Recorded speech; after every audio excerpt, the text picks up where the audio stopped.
Hey guys, welcome back to the channel. In today's video, we're going to be talking about stress testing your income and your finances, guys. Now, over 50% of Americans are saying they are preparing for a recession. Don't know if you fall in the before or after, but looking at the recent bank woes, looking at what happened with SVB, Signature Bank, looking at what the Federal Reserve is doing with rates, they're still anticipating with about an 85% probability that we are going to see another 0.25% rate increase, which is coming on March 23rd. Now, with that being said, things are getting more expensive. That is the lowdown, regular truth. Things are getting far more expensive, guys. We see rent that is just literally going sky high. We see food prices that are going sky high.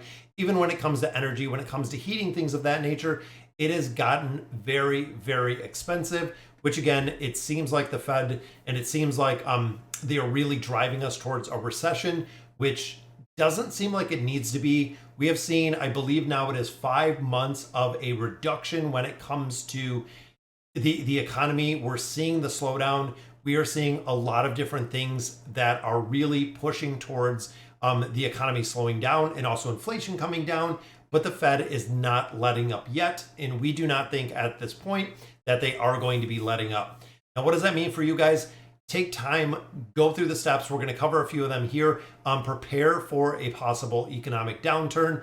Now, that can mean a lot of different things to a lot of people. If you paid attention to the news, there has been a very, very big increase in layoffs. When you look at Fortune 500 companies, they are making the news almost every single day, where you have Meta's laying off people, Google's laying off people. Here locally, the big three are laying off people. We are seeing it across the board because, again, as the Federal Reserve continues to raise those interest rates, things are getting more expensive. When you go out, when you're running, multi-million, multi-billion-dollar organizations, when the cost of goods starts increasing, you have to cut it. You have to balance it somewhere, which unfortunately for a majority of businesses, it is cutting out jobs. It is exactly what we're seeing. So now looking at this, guys, also, when you look at the increase in interest rates, there are a lot of other things. Your credit card bills, if they are variable, if your rates are variable, it is going to go up. If you're looking to get a mortgage, if you have variable rate interest products, if you have pretty much anything that is variable, guys, over the last year, you have seen a lot of increase. Or if you did go to buy anything, so if you went to get a new loan, a mortgage, again, you went to get an auto loan, anything of that nature, you'll see everything is more expensive. So how can we kind of offset this? The first one, guys, really stress testing the finances, taking a hard look at things that you can kind of exclude from your budget. And this is really one of the biggest things, guys, making sure you have that emergency fund. And even sticking to the baby steps that Dave Ramsey has. Honestly, this is a point where I might slow down a little when it comes to the debt snowball, might slow down a little just momentarily when it comes to really paying down that debt, because sitting on a little bit extra money just in case, again, there is a job loss, if there's anything. And again, I don't feel like it's going to be, or it is at the very end of the point yet, because when you look historically, 2008, when everything kind of went downhill with the housing market, a lot of people were out of jobs, a lot of people were scrambling, and it was literally just dominoes when we started having people that were unemployed, couldn't make their mortgages, things of that nature. It really went downhill fast.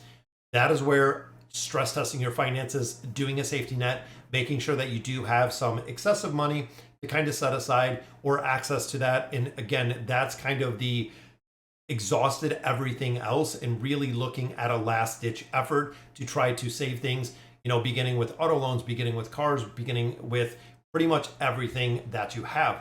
Now, second point, guys, saving your cash. Now, this is what we've talked about, guys. It's not pulling everything out of the stock market. It's not taking money out of your 401k, bulking up on a little bit more emergency cash, because again, things are getting more expensive. Now, that is only gets much harder, much faster if you're putting that debt onto credit cards, because now interest rates on credit cards average about 23% nationally, which means not only borrowing money on credit cards, but the money you're borrowing on credit cards is far more expensive, increasing that monthly payment that you're going to be required on there.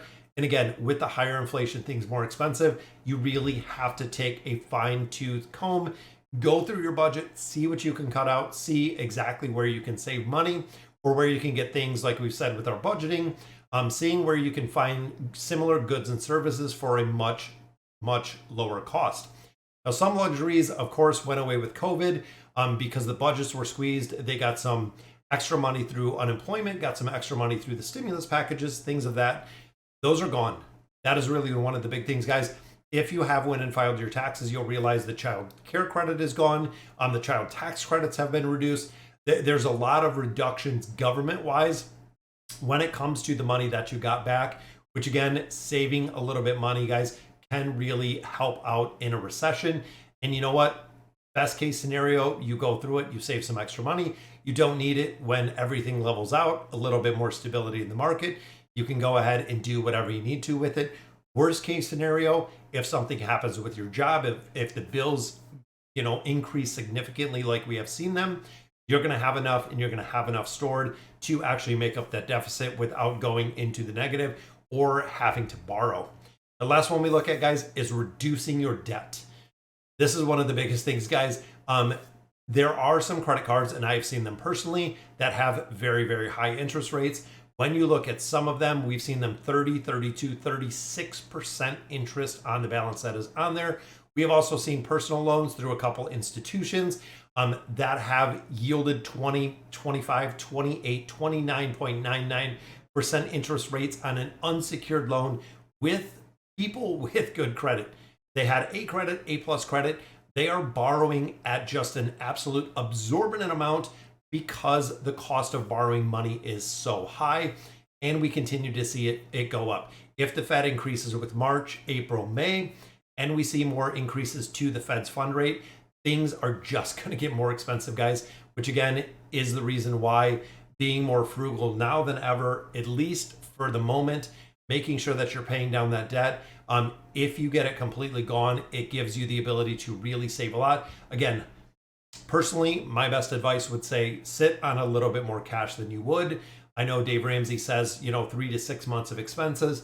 Might want to sit on just a little bit more than that, again, for the time being. Worst case, you're going to be paying down some of those debts when you do have them. But if you're sitting in a good position, cash-wise, even if your monthly bills come up, ones that are uncontrollable, you still have the money kind of set aside. That way you don't have to borrow. That is really, guys, again, the last resort would be borrowing additional funds to kind of make up, because that only works for a short time.